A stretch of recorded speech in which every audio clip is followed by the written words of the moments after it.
Hi, this is Dr. Lat Mansour, Research Lead of Health via Modern Nutrition here on H.V.M.N podcast. In this episode, I interviewed Dr. Louisa Nicola, who is a neurophysiologist and a brain coach. She's also the CEO of Neuro Athletics. In this episode, we talked about brain health and exercise. Now, we know the benefits of exercise and we know the importance of brain health. But what we do not know is the strong connection between exercise, muscles, and brain health. And that's exactly what we discussed in this episode and how to improve brain health and cognitive performance via exercise, sleep, and nutrition. So if you want to find out more, tune in and let's get to it. Hi, we have Dr. Louisa Nicola here today at H.V.M.N podcast. Welcome. Hi, I'm so excited to be here, Lat. We've gone way back, so I'm excited to be on the other end. Yes, I am really excited to pick your brain on brain health, no pun intended. So I'm really, I'm sure our listeners will be very, very interested in hearing, your area of expertise around brain health, around what can you do to optimize brain health as well as physical activity and performance. So before we go deep into the area of expertise that you are in, let's tell our listeners about you, a little bit about you, share what you do, what's your background, what are you passionate about? So born and raised in Australia, loved exercise from a young age. I was a swimmer. I then started competing in triathlons and went to the World Championship Series 3 times. I did Beijing, London, and Auckland. So fell in love with endurance sport. At the same time, I did an undergraduate degree in exercise science and teaching. So I finished that. I moved on to a master's, and it was a master's of mathematics, and I majored in neuroscience. So I was looking at neuronal signaling and looking at algorithms behind that. Fell in love with the human brain. And I then went into medicine. I thought I'm going to dedicate my life to understanding the brain. And there was just something so beautiful about it and also mysterious. Dating back 10 years, we didn't have education like we have now on platforms that could inform us about the brain. So all I wanted to do was just go into the surgical room and see the surgeons cut into brains. It was quite, to me, it was just a beautiful thing. So that's what I did. I finished my career in triathlons, went into medicine, specifically neurophysiology, which is a subset of neurology. You would go and see a neurophysiologist if you maybe had epilepsy. You need to get an EEG scan or a nerve conduction study, or a muscle biopsy, anything like that. So I love that, and I moved to New York City and started my own company, Neuro Athletics. So we are I would call us an insurance policy for your brain. Okay. Yeah. Okay, let's dive a little bit more into that. So what does Neuro Athletics do, and how does one, gain access to Neuro Athletics? So Neuro Athletics, we really believe in having a democratized education platform for brain health. So we have a podcast where we talk about various brain health topics, how to have a better performing brain, because at the core of everything I believe that the brain always comes first. If you can optimize your brain, then you can optimize every other area of your life. And I think people still don't understand that. We see people going to the gym, working just on skills and on muscle, and it's like, but in order for your skills to take place, the brain has to be performing well. So we do a lot of brain health education. Our core product is the NAC program, so Neuro Athletics Coaching Certificate. I think there's a really big gap in the market here, Lat, and you can actually you can chime in on this because I know you're a regular gym goer. You can go and see a personal trainer at the gym, and these days it takes a personal trainer to be certified, 2 days? I believe the certification process is 2 days.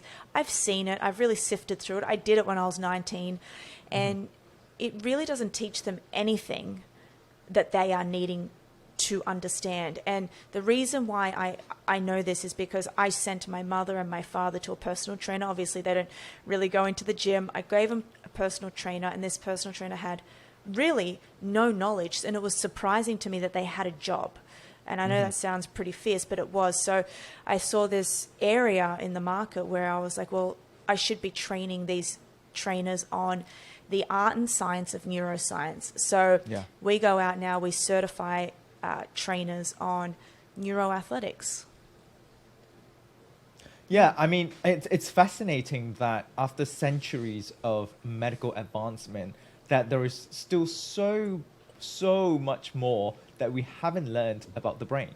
And now more than ever, we are learning the connection between the body and the brain. Because most of the time people think about physical health. They think about, okay, I'm going to do endurance exercise. I'm going to do strength training. I'm going to improve my physique. And then I'm going to do something separate to my brain, because it's almost like a different process, different part of my body and different function. But today, Louisa is going to share with us what, she has found in her research about the connection between the body and the brain, and how vital it is for us to train our body but keeping our brain health in mind, and how does that connection play a role in our aging brain, as well as maximizing our performance at work, our performance in a race, our performance in a competition, for example. So yeah, let's dive straight into it. How does having more muscle mass help with brain health? Let's start with that question. Okay, we can start with that question. I want to first, preface this by saying that as we age, our brain ages too. And what does that mean? That means that, so we've got, the cerebral cortex, we've got the gray matter of our brain, then we've got white matter. And white matter is where all of our myelinated neurons live. So as we age, we get thinning of our cerebral cortex, and therefore we get the loss of cognitive functions such as thinking, information processing speed, focus, attention, memory. This all starts to decline, and this is just a natural aging process that we're all going to go through, unfortunately. And there's I actually posted on Instagram an MRI image of a 90-year-old's brain, and you really see the cerebral cortex was very thin. So that happens.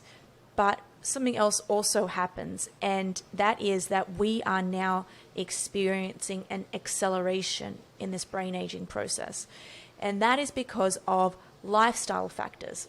Lifestyle factors that I think, from the research that I've gathered, that are the most important to preserving brain health and stopping that brain aging process is sleep, nutrients, specific nutrients, and exercise. So we can start on exercise because you just mentioned having more muscle mass. And instead of focusing on having more muscle mass, I think that having more muscle mass is great in the area of mitochondrial health. So we know that more mitochondrial biogenesis is better for overall immunity. And we know that as we increase in muscle cell size, we increase our mitochondria. But instead of looking at it like that, let's take a step back and look at, well, what does the literature say about strength training and exercise? So when the first studies were done between exercise and brain health, they were done on mice, obviously. We always start there. And what they found was that mice who were running on a treadmill or a wheel for 6 months, what they did was they increased the proliferation of cells within the hippocampus. So the hippocampus is a seahorse shaped structure, I should say, in our brain, and that's really, it's deep in the temporal lobes, and it's really involved in things such as memory formation. And what they found was that these mice had greater capacity to grow new neurons in this area. And they thought, well, how is this happening? And that's when they found out that exercise, aerobic physical activity, which is generally summed up as long rides, rowing, running, etc., increases the amount of circulating BDNF in the bloodstream. BDNF, brain-derived neurotropic factor, is just a growth factor for the brain. Mm-hmm. So they thought, wow, this is incredible. So that was literally after 6 weeks. And in fact, what they did was they then replicated it in humans, and they found the same thing. But what they also found was that the hippocampal volume grew by at least 12 to 16%. Wow, So that's big. Significant. That's significant. So then they thought, oh my gosh, so the 90s and the early 2000s were all about BDNF. People were running around in the magazine articles of BDNF. It was this huge thing. Then at around, I think it was around 2012, researchers were like, okay, well, we know this is happening now in humans and in mice. What's happening when it comes to strength training? Mm-hmm. And when they started to do systematic reviews, they started to do more studies on clinical meaning human studies, and in rodents, they found so many more things were happening. And we'll go through them. So one of the things that happens during bouts of strength training, and strength training actually in this aspect means lifting weights, is we get a rapid release of these certain myokines. Myokines are muscle-derived or muscle-based proteins. So they get released from the muscle and then they go into the bloodstream. And they happen at 300 times X than what you would have in aerobic physical activity. And in some instances, these myokines and hormones aren't released during physical activity, during aerobic exercise. Okay. So we'll start. And as we know, because myo, is related to muscles, and myokines in this sense acts as a signaling molecule to then initiate any form of pathway or events that then drive a reaction in the body. Yeah, absolutely. I love that. I love how you're defining the terms, and please keep coming in on this. But I've got my notes here because I don't want to miss anything, because there's some really interesting, I've sent you a review, but there's some really interesting data around these myokines. But let's talk about the first one, which I'm sure you can, piggyback off me with this. IL-6, interleukin-6, it's part of the interleukin families. And we see this being released in response to an immune response. And sometimes it's a bad thing, correct? Yeah. It's an inflammatory signaling molecule that gets secreted when we have an inflammatory response. So, and I've spoken about this in a lot of podcasts, that a lot of people think inflammation is bad, but inflammation is also a necessary mechanism which our body needs in order to battle against foreign invaders, bacteria, stress, and all of that. It's a way for our body to tell the rest of our bodies or the cells that we are dealing with a certain threat, and therefore we need to have a mechanism to overcome it. So inflammation in and of itself is not necessarily bad. However, chronic inflammation, when you turn it up all day, every day, that's when it becomes bad. So just a clarification out there. But IL-6, I know for a fact that in exercise, you increase it hundreds of times because of the stress that you're putting your body through, as well as the progressive load that you're putting your muscles through. Your muscles are tearing. You are telling your body, hey, you need to repair this. So that's IL-6, interleukin-6. Interleukin-6 also, they found that instead of being a detrimental thing, because it does get released, tenfold, it is also released from the muscle into the bloodstream, crosses the blood-brain barrier, and has an effect again on the hippocampal subregions in a positive way. Oh, wow. So, I did not know that. And so that's a really important factor. Another important myokine that is released is irisin. It's also a hormone. So irisin comes from the Greek word iris, and iris was a messenger to the gods. And this was founded in 2012 as well. And this is also doing the exact same thing. It's acting as a messenger molecule. It's actually, they've now coined this term, which is muscle-brain crosstalk. So So this also, once it's released from the muscles, has an effect on the expression of BDNF. So when it crosses the blood-brain barrier, it shoots right through to the hippocampus, and it helps with the expression of BDNF, therefore helps with the proliferation of neurons in the hippocampus and the areas around the hippocampus.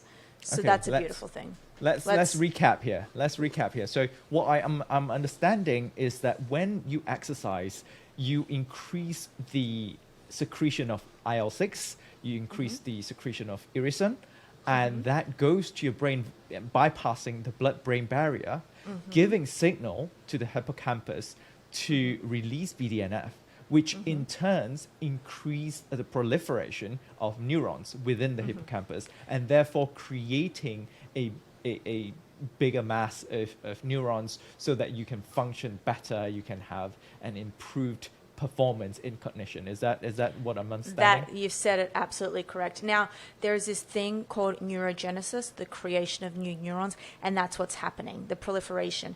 Now, adult neurogenesis doesn't exist throughout the cerebral cortex. So it's not like you can go out and say, wow, I can grow my brain. It doesn't work like that. If it did, we'd all be walking around with skulls just, expanding.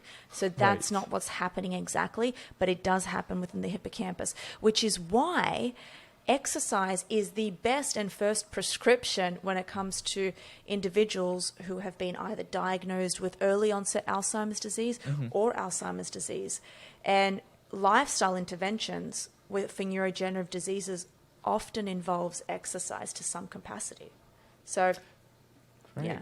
So that's very interesting area that you just got in, because what I've understood is that, as an adult, we can't really grow neurons, like you said. That's what I've always understood. And then when this paper came out, it talks about neurogenesis and you really growing neuron in the hippocampus. So in your sort of expertise, what is the difference between like the hippocampus area versus the rest of the brain that you can't grow new neurons? What's the physiology behind it?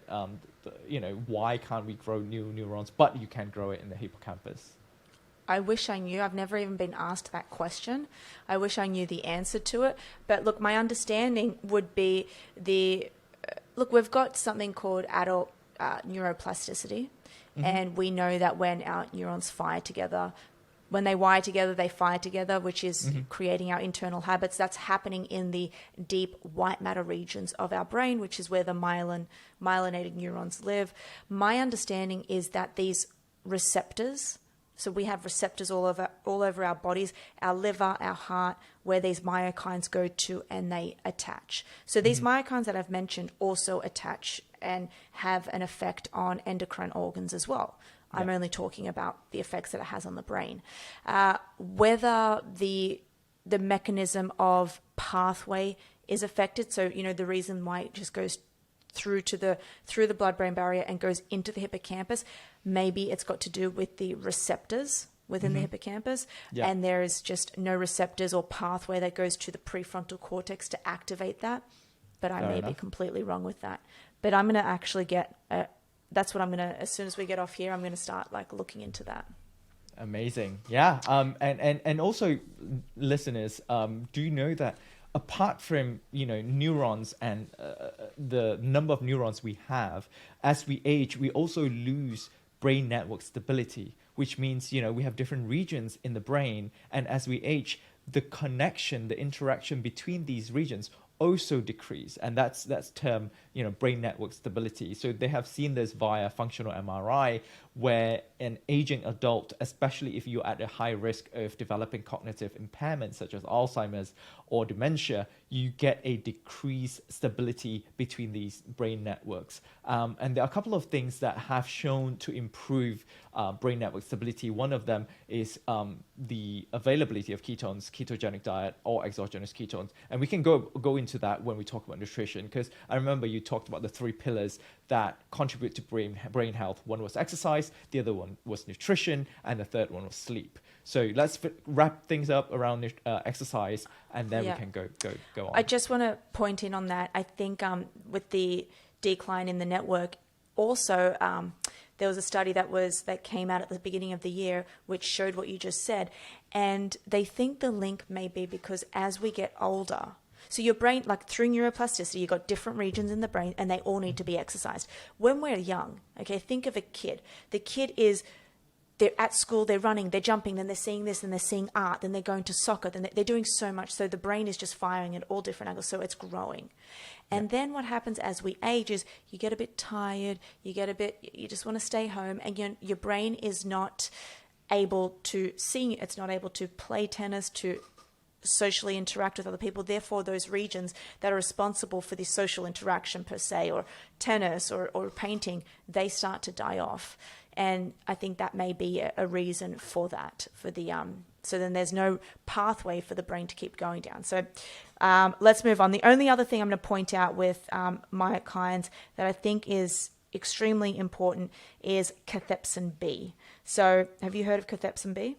No, I have not. Tell us more about what Cathepsin B is. So it's also a myokine that is released from skeletal muscle. And when it's released, it does the same thing as irisin. It crosses the blood-brain barrier, goes into the hippocampus, increases the proliferation of BDNF. So when it does this, it has an effect on our cognitive functions. So to sum that exercise portion up, we know that exercise, when done in a proper fashion, what they found is that you need to do 3 times a week at 70% of your 1 repetition max. So you can't just go out there with small weights. You need to do heavy weights, and it's a gradual. So if you get over 2 weeks, if you're lifting the same weights, you need to then up it, and you need to keep going up. Progressive load. Progressive load, that is what we call it. So you need to be doing that. You also need to be doing zone 2 cardio to get the full brain benefits of everything I just mentioned. Yeah, great. While we're on exercise, actually, good thing that you mentioned, sort of cardio. What sort of role does, cardiovascular exercise or aerobic exercise versus strength training? We talked a lot about strength training, about, you need to lift heavy, you need to have that stimulus so that your muscles can get that stimulus and then release those signaling molecules. What about the role of aerobic exercise here? And how much should one do weight training versus aerobic in order to maximize brain health? So from what I can see, the studies really lie in doing a low intensity cardio at a zone 2 pace. So zone 2 is generally looking at around 65% of your max HR. It's actually measured from lactate, so at around 2 millimoles, but we won't go into that. But it is looking at least 3 hours a week of zone 2 cardio. And the why, I believe, lies in the fact that you are training, that is the perfect place for you to train the mitochondria of the cell. And what we don't see a lot of when we hear podcasts like this is people talking about the role that mitochondria plays in the brain. Mm-hmm. So we have enormous mitochondria, especially in the frontal lobe. And the latest studies that are coming out for Alzheimer's disease shows that it could be an astrocytic response, meaning that it could be the lack of mitochondrial efficiency in the frontal lobe. So the frontal lobe houses our prefrontal cortex, and that's decision-making, processing speed. It's the CEO of the brain. So if we are not training our mitochondria and getting the mitochondrial biogenesis, we've got mitochondria all throughout our central nervous system as well. So that would have an effect on that aspect. So just a brief explanation. So mitochondria, as we all know, is a powerhouse of the cell. It is the organelle, it is the component within the cell that creates energy. It generates ATP, which is a currency for energy within our cells. So when we work out, like what Louisa said earlier, when we do strength training, you are telling your muscles that you need more energy, you need more power to lift this heavy weight. And therefore that encourages mitochondrial biogenesis, which increases the production of mitochondria, because your body is telling your muscles that you need more powerhouses in order to meet the demand of energy. And that is why it is so important. And as for why the nervous system and the brain has so many mitochondria in these organs, is because on a daily basis, especially the brain, we are working 24/7. The brain does not stop working, even when we're sleeping, right? So we need that large amount of energy being channeled into these different regions so that we can function the way we do. Yeah, that's absolutely correct. And like I said, we have to now think about this as mitochondria within the brain as well, because we always hear about mitochondria in the body. So I'm happy that we pointed that out. Yeah, absolutely. And so you said at least 3 hours of zone 2 cardio, yeah. and then in terms of that has to be, to actually get into that effect that we spoke about, that has to be a minimum of 50 minutes per session. So it can't just be 3 hours a week broken up into half-hour sessions. You actually have to stay on a bike, a stationary bike, for a minimum of 45 to 50 minutes. 45 to 50 minutes. And then in terms of strength training, what would you recommend? 3 days a week, if you can. Okay. The more that you do, the more robust the effects are going to be of these hormones that are going to get released. So, but you want to caution it with, injury, having recovery, risks, and all that. Yeah, and recovery. And remember, guys, it's progressive load. So once your body is used to it, you need to either switch it up, different exercise, different sort of range of motion, focusing on the eccentric, or increase the weight. So there are many ways to, confuse your body or add new stimulus. It doesn't necessarily has to be just increase the weight and increasing the risk of injury. Make sure you get your form right. Make sure, you're recovering well as well. So I think all those aspects play into the role of this. What do you think of the role of HIIT, high intensity interval training, in all of this? No, look, HIIT is fine. So HIIT more so a lot is correlated with all-cause mortality. And the reason I say that is because there has been numerous studies done to link higher VO2 max with all-cause mortality. And higher VO2 max comes from increasing your fitness. Therefore, doing HIIT, getting your heart rate up, can really help with that process. But when it comes to brain aging, you really only have to stick to zone 2, strength, and maybe only have to really do 15 minutes a week of getting your heart rate up to that real maximum standpoint. You really don't have to do anything more than that. And I'm talking about someone who's not out there trying to be a CrossFit champion. This is literally just for the brain aging process. That's where we're going wrong in exercise. This is why a lot of women are afraid to exercise, because they think that just going for a walk is not really doing anything. Well, it maybe fast-paced walking is doing something, but slow intensity exercise is going to do something. You don't have to go and kill yourself 5 days a week. Right. Yeah, that's the thing. I think a lot of people are paralyzed by paralysis via analysis. They analyze it so much, they sort of think about it so much, they end up not doing it at all. Yeah. I think doing some form of exercise, even brisk walk, is better than none.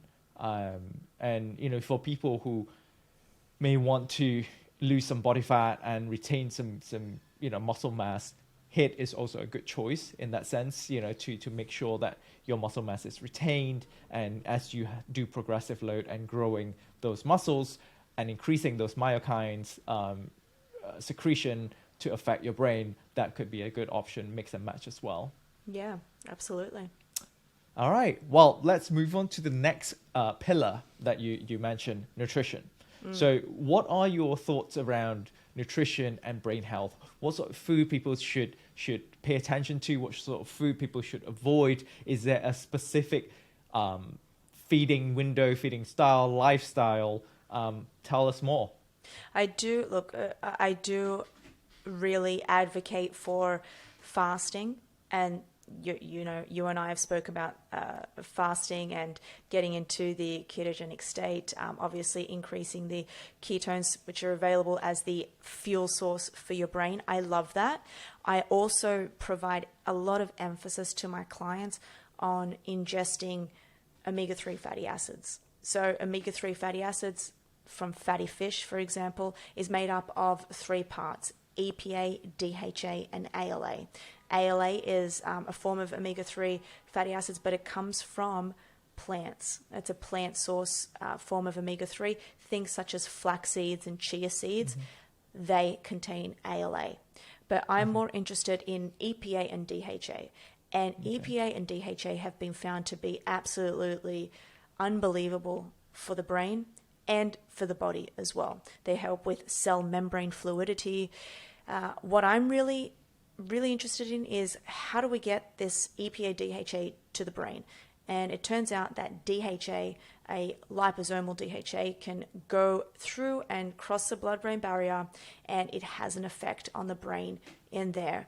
There was a wonderful study done this year, maybe last year, and it was maybe an NIH study, and they came out with risk factors for death, and we know them. Okay, they just reassess them each year. They've gone from like 9 to 10. I think there's around 17 now risk factors for premature death and all-cause mortality.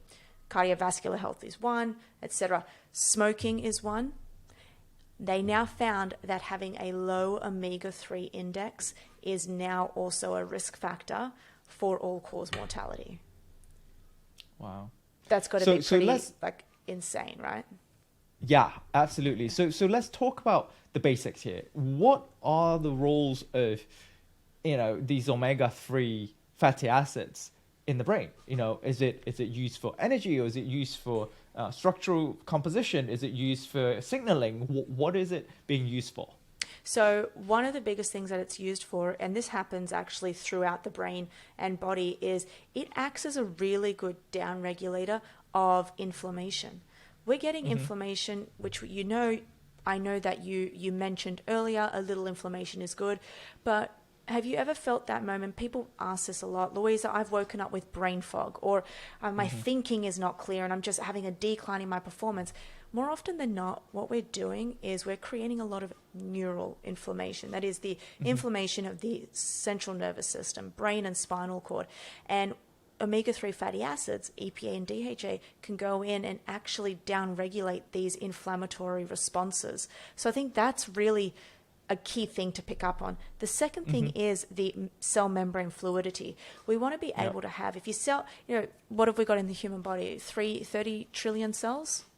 3 trillion. Yeah. So they all need to be. Imagine all these tiny little sticky balls just floating around. If they're not fluid, it's going to really stop the. I don't know how to explain the opposite of fluidity, but having rigidity. There you go, rigidity. Yeah. They're going to be more rigid and make it harder to get to their destinations. But omega-3 fatty acids help with the fluidity of these cell membranes, the outer layer of the cell, so they can flow through evenly. So to recap, they help with sort of almost like a signaling molecule to help lower the inflammation process. And then the second is structural benefit to the cells and making sure the fluidity and really assist the flux of different molecules, different substrates going in and out of the cell. Because go ahead if you have anything. No, I was going to say a third one, so you can keep talking. Oh, I was going to say, we at H.V.M.N, since we have our product, which is Ketone-IQ, is an exogenous ketones, and the way we explain what ketones are, you produce your own ketones when you're low on carb reserve, but more importantly, why does our body produce ketones is because our brain use primarily sugar or glucose for energy, but when you're low on carb resources like glycogen and glucose, your brain still needs that energy, but fats cannot bypass the blood-brain barrier and therefore cannot provide the energies directly to the brain. So it needs to be converted to ketone, which is a smaller molecule that can bypass the blood-brain barrier in order to provide energy for the brain. And then the question comes where people ask, so what about, omega-3 fatty acids? And these are fatty acids, and people are like, we know that omega-3 fatty acids is good for the brain, so they can go through. So then what I found out is that, yes, they are good for the brain, but as you said, it works as a signaling molecule. It works as a structural, it helps with the neurons, the cells and the structure building. It's like creating the fluidity and all that, but it does not directly provide energy to these to the mitochondria. Before I move, that was a really great point. Before I move on to my third one, my question for you is, which is what I get asked often, is, well, what's the difference between an ester, a ketone ester, and a salt? So the difference between ketone ester and a salt. So the main three ketone bodies that are produced in our bodies are beta hydroxybutyrate, acetoacetate, and acetone. And Yes. the one of those three is primarily used for energy, which is beta hydroxybutyrate, which is what we measure when we prick our finger and our blood ketone levels. When people talk about blood ketone levels, more often than not, they're talking about beta hydroxybutyrate. Now, ketone salt is when these sellers, the suppliers, use a BHB bound to a salt, either magnesium, potassium, sodium. And that way, because beta hydroxybutyrate in and of itself is acidic. So if you just consume a lot of BHB, you're just consuming a lot of acid, and that causes a lot of GI issues. But if you neutralize it by binding them to salt, you sort of, reduce that sort of GI issue. But then you are stuck with increased salt load. In some sense, it may be good if you're working out, you're losing salt, and you want to replenish. That's fine. But also because of that limitation, you can't get your blood BHB level high enough to get a significant benefit. Now, ketone ester. Ketone ester is BHB bound to butanediol. That's a ketone monoester, whereas the most sort of ubiquitous ketone ester out there. So instead of salt, it's just bound to butanediol. Now, butanediol enters the liver and it gets converted to BHB. So if you think about it, it's more of a two-step BHB delivery system to the body, because you have a BHB bound to butanediol, it enters the gut, it gets cleaved by your esterase, so it releases the BHB straight into the blood, and then the butanediol goes into the liver and acts as a slow release BHB that sustain your ketosis. Okay. The reason I asked that is because butyrate, beta hydroxybutyrate, is also a molecule that is released during intense exercise as well and has an effect on the brain. Yes. So most people think, how do I increase blood BHB? How do I be in ketosis? A lot of people know that you can get it through keto diet, where you have extreme carb restriction. You can get it via intermittent fasting, where you fast and you really deplete your glycogen stores, and therefore your body starts breaking down fat into ketones. But what people don't realize is that when you exercise, you're also telling your body you need that sort of energy, and therefore it's also breaking down and increased BHB levels. There you go. Okay. The third thing I wanted to point out with omega-3 is we now know that with high doses of omega-3, specifically, I'm talking about 2 grams of EPA and 2 grams of DHA, so that's 4 grams in total per day, can actually go in and clear out some of the toxins and debris that build up due to brain aging and due to environmental factors and stress. One of them is the clearance of amyloid beta, which is a hallmark of Alzheimer's disease. So DHA can go through and clear out the amyloid beta that could potentially clog up and form these plaques and tangles. So that's the third one. Yeah. I know they have done a couple of studies looking at using EHA and like all these different APA and DHA in combating Alzheimer's and cognitive impairment. Do you know if there are any studies that are out that has significant results showing, a really stark correlation between those two? Yes, I put it up on my Instagram. I can't pull it up right now, but I put it up as a reel, and this was only like a week ago. So, I can send it over to you, or people can go over and look at that. Yeah, and while we're at it, how can people find you on your Instagram? Yeah, just go to Louisa Nicola. I'm quite active. I do 30 to 60 second tutorials on how to perform better. I have a podcast, The Neuro Experience, on all major platforms, which the lads over at Ketone-IQ and H.V.M.N have been on it. And you can find me on Twitter, Nice. Louisa Nicola. Nice. Yeah. And I will also include all of that in our description as well. So I just want to have a little plug in so that people know where to find you and find all these information. So Louisa always, pumps out a lot of educational content, guys. So go ahead and follow her. I follow her myself, and sometimes I'm like, oh wow, like as a fellow scientist, I'm like, I didn't know this actually works. Like for example, this myokines and hippocampus and neurogenesis correlation. I didn't know that before. So this is really good to know, because people say, I go workout, and then after a workout, I feel so much better. I feel more focused. Obviously focus comes from, the brain cognitive performance, and there has to be some connection. So now we know mechanistically what is driving that benefit when you exercise. It's not just for looking good. I always tell people our bodies are not programmed to prioritize aesthetics.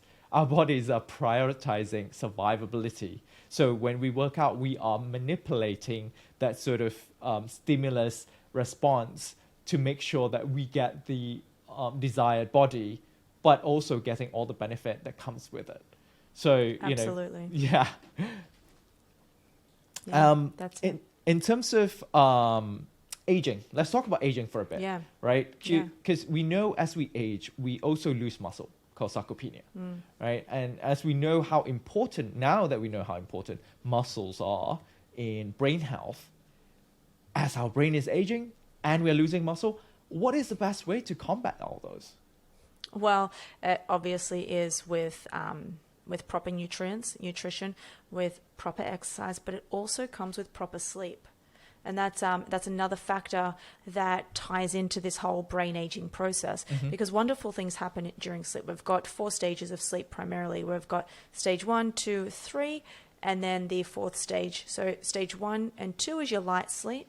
Stage 3 is what we call slow wave sleep or deep sleep.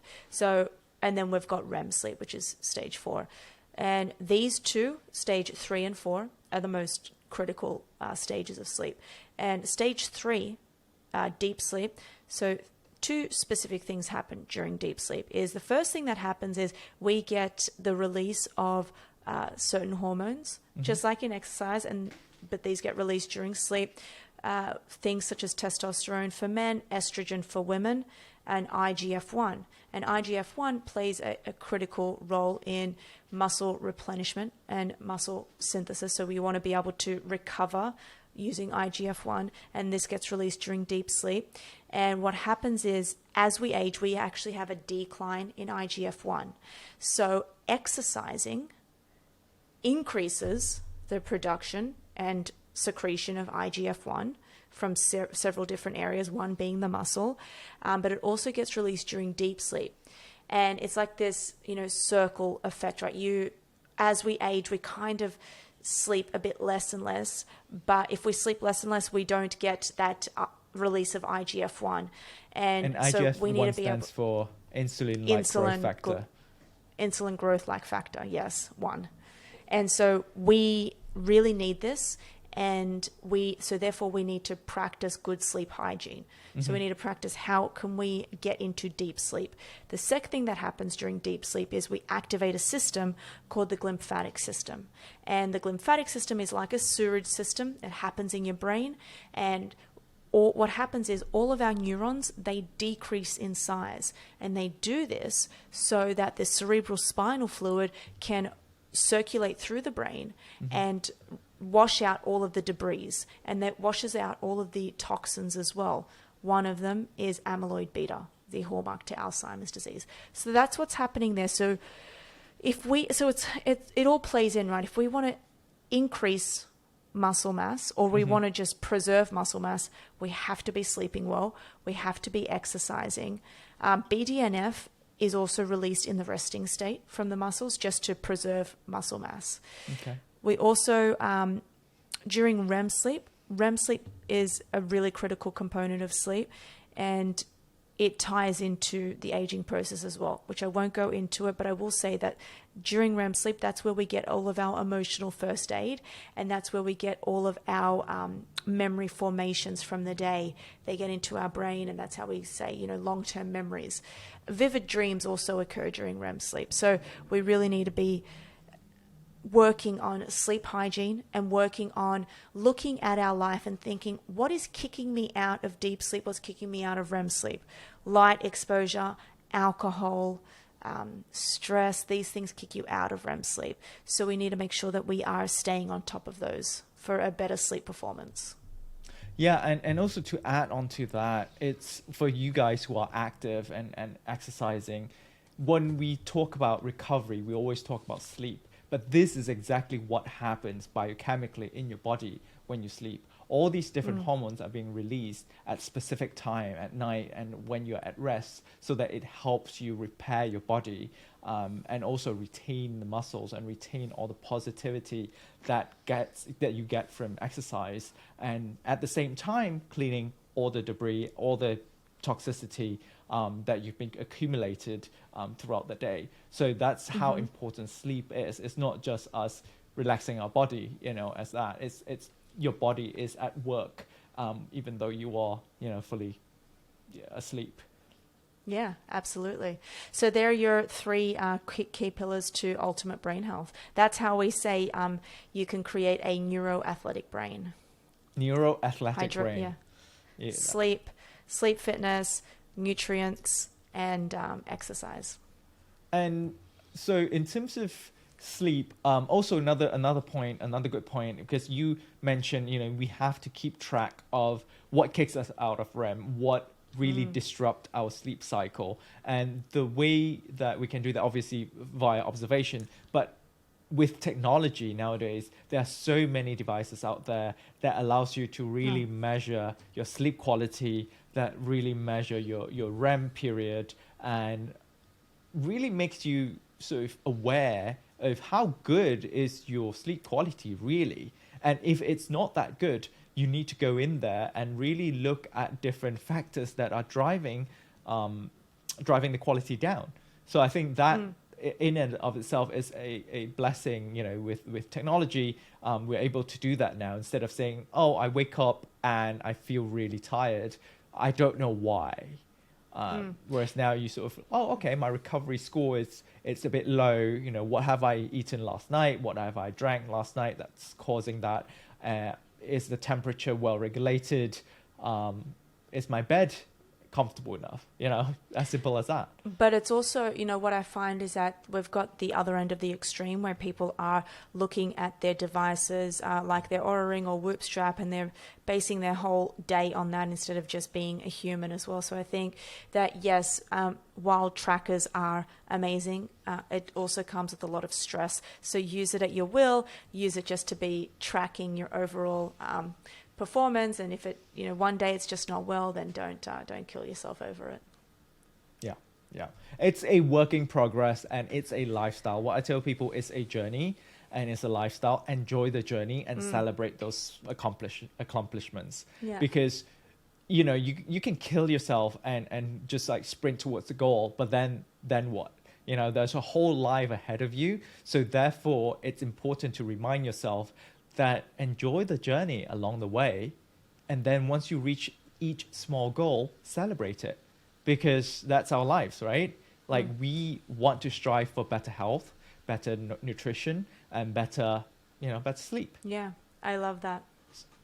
So one last question for you before we go is, this is something that I've started. So since from now on, I'm going to be the main host of H.V.M.N podcast. I'm going to start asking all my guests this last question to close off is, what does health and modern nutrition mean to you?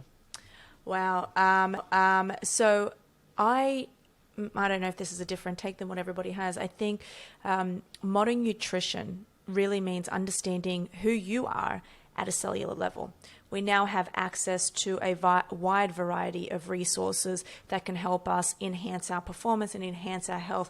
However, it's not a one-size-fits-all. So understanding what is good for you, what levels you're at in terms of getting a blood test, assessing your vitamin D levels, for example, and optimizing from there, because that's when you will get healthy, and that's doing it through a modern approach rather than a one-size-fits-all approach.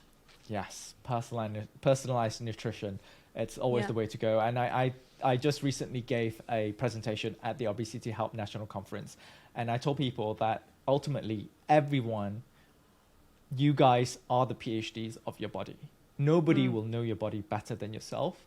So listen to your body and try different things, trial and error, and see what works best for your body. Absolutely. And thank you so much. Yeah. Oh, sorry.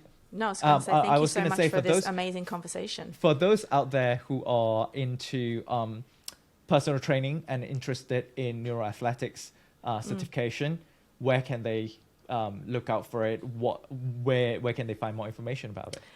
Well, we're so excited because we're about to release our very first big one in person. And I'm not going to reveal the city, but we're going to close it off to 50 trainers. Last time we had over 100. So if you just go to the Neuro Athletics website, neuroathletics.com.au, you will find all the information. But I'm sure if you follow me, you'll see me just posting a ton about it. So amazing. I know you've sort of said it earlier, but we should recap it now. That's the end, on your contact info and on your platforms, and then we'll close it from there. Yeah, so you can follow me on Instagram. I'm quite active, Louisa Nicola. You can follow the podcast, which is the Neuro Experience. It's on all major platforms. We also write a weekly newsletter. So it's neuroathletics.substack.com, and you'll find all of our scientific literature and tips there. Amazing. It has been such an educational and informative session, Louisa, and thank you so much for coming on to H.V.M.N podcast, and thank you so much for being my first guest after being the official main host of Health via Modern Nutrition podcast. And we look forward to having more conversation as more data around brain health, exercise, and performance comes out. I hope you have enjoyed this episode, and if you did, please like, share, and subscribe. And if you have any feedback or suggestions, please leave it in the comments. H.V.M.N podcast and myself are powered by Ketone-IQ, the most effective way to raise your blood ketone levels for optimal cognitive and physical performance, as well as metabolic health. Thank you for listening. Until next time.